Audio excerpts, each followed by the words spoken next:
حقیقت بھی یہی ہے کہ بنگالی عوام کے سیاسی شعور کی بیداری میں وہاں کے روشن خیال اور جمہوریت پسند دانشوروں نے بنیادی کردار ادا کیا تھا، اور یہ امر راؤ فرمان جیسے فوجی افسروں سے مخفی نہیں تھا جو قریب ایک اشرے سے مشرقی پاکستان کے جملہ امور چلا رہے تھے۔ ربع صدی کی سیاسی کشمکش کے بعد جب مشرقی پاکستان کی علیحدگی نوشتہ دیوار نظر آنے لگی تو مغربی پاکستان سے تعلق رکھنے والے فوجی افسران نے خالص جاگیردارانہ انداز میں دشمنی کو آخری دم تک نبھانے کا فیصلہ کیا۔ منتخب یونیورسٹی اساتذہ کے قتل کا سلسلہ تو 1969 ہی سے شروع ہو چکا تھا، جب راجشاہی یونیورسٹی میں کیمسٹری کے استاد شمس الضحیٰ کو دن دہاڑے قتل کیا گیا تھا۔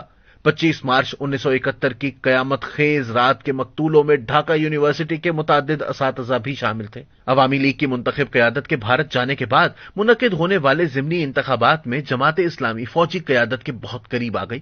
یوں بھی جماعت اسلامی کے لیے عوامی لیگ کی غیر مذہبی سیاست بدیہی طور پر ناقابل برداشت تھی۔ مکتی باہنی کا مقابلہ کرنے کے لیے فوجی انتظامیہ نے جماعت اسلامی کو اپنا مسلح بازو تشکیل دینے کی ترغیب دی۔ ابتدائی طور پر تو اسے البدر ہی کا نام دیا گیا۔ 30 برس بعد کشمیر جہاد میں بھی جماعت اسلامی نے اپنی پروردہ جہادی تنظیم کے لیے البدر ہی کا نام چنا۔ تاہم صدیق سالک لکھتے ہیں کہ بعد ازاں اسی تنظیم کو الشمس بھی کہا جانے لگا تھا تاکہ مشرقی پاکستان میں عوامی لیگ کی وسیع مخالفت کا تاثر پیدا کیا جا سکے۔ جماعت اسلامی کے رضاکار مکتی باہنی جیسی مسلح تنظیم کا کیا مقابلہ کرتے جس کے ارکان بھارت سے باقاعدہ فوجی تربیت پا چکے تھے۔ البتہ البدر اور الشمس کے ارکان کو غیر مسلح مگر روشن خیال دانشوروں پر دل کے ارمان نکالنے کا اچھا موقع ہاتھ آیا۔ البدر کے رہنماؤں میں مولوی غلام اعظم، مولوی عبد المنان اور طالب علم اشرف الزماں کے نام نمایاں ہیں۔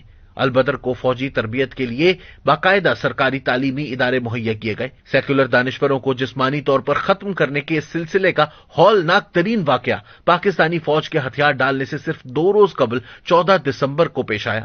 واقعات کے مطابق البدر کے ارکان نے ایک باقاعدہ فہرست کے مطابق آدھی رات کو ڈھاکہ کے 2 درجن سے زیادہ چیدہ دانشوروں کو اغوا کیا۔ ان میں سے بیشتر اساتذہ یا تو اپنے شعبوں کے سربراہ تھے یا علمی اور ادبی حلقوں میں نہایت نمایاں مقام رکھتے تھے۔ انہیں مختلف مقامات پر رکھ کر شدید تشدد کا نشانہ بنایا اور پھر ریئر بازار اور میرپور نامی 2 مقامات پر انہیں بہیمانہ طریقے سے موت کے گھاٹ اتار دیا گیا۔ 17 دسمبر کو ان کی مسخ شدہ لاشیں کچے بند کے قریب پایاب پانی سے برآمد ہوئیں۔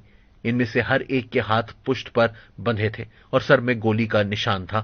ممتاز ماہر امراض چشم ڈاکٹر فضل ربی کی آنکھیں نکالی جا چکی تھیں۔ اس موقع پر جب جنگ کا حتمی نتیجہ سامنے آ چکا تھا، متحدہ پاکستان کی حمایت یا مخالفت بے معنی ہو چکی تھی۔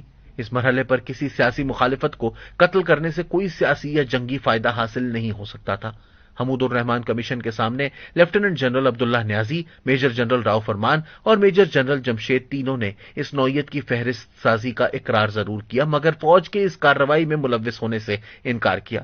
شواہد سے بڑی حد تک اس موقف کی تصدیق ہوتی مگر جنگ کے بعد بھارتی فوج کو جنرل فرمان کے میز سے ایک ڈائری ملی جس میں خود جنرل فرمان کے ہاتھ سے ناموں کی ایک فہرست تحریر تھی۔ ان ناموں میں سے 14 افراد 14 دسمبر کی رات مارے گئے۔ الطاف گوہر راوی تھے کہ انہوں نے ایک مشترکہ دوست کے توسط سے راؤ فرمان کو اپنے عزیز دوست ثناء الحق کی جان بخشی کی سفارش کی تھی۔ راؤ فرمان کی فہرست میں ثناء الحق واحد خوش نصیب تھے جو 14 دسمبر کے بعد بھی زندہ رہے۔ امریکی ہفت روزے ٹائم نے 19 دسمبر 1971 کی اشاعت میں پہلی بار اس واقعے سے پردہ اٹھایا، لیکن نرمل کمیشن سے لے کر حکومتی تحقیق تک اس واقعے پر کوئی قانونی پیش رفت نہیں ہو سکی۔ مولوی غلام اعظم 1978 میں پاکستان سے بنگلہ دیش واپس چلے گئے تھے اور 1991 سے وہاں جماعت اسلامی کے امیر ہیں۔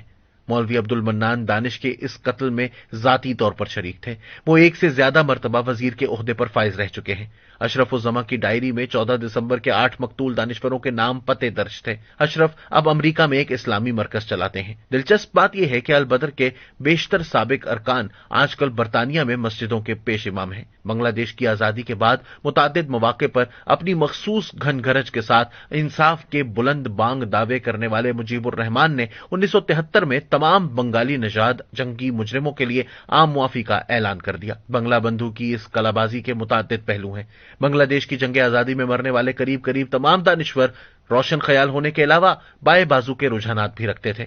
عوامی لیگ کے آئندہ طرز حکومت میں بلند آہنگ اور عوام دوست دانشوروں کے لیے جگہ کہاں تھی؟ دوسرے بھارت کو یہ کب پسند تھا کہ بنگلہ دیش کے حریت پسندوں سے نکسل باڑی تحریک تقویت پائے؟ اور تیسرے یہ کہ امریکی حکام کو پیکنگ نواز دانشور کیسے ہضم ہوتے؟ سو یہ خون خاک نشینہ تھا، رزق خاک ہوا۔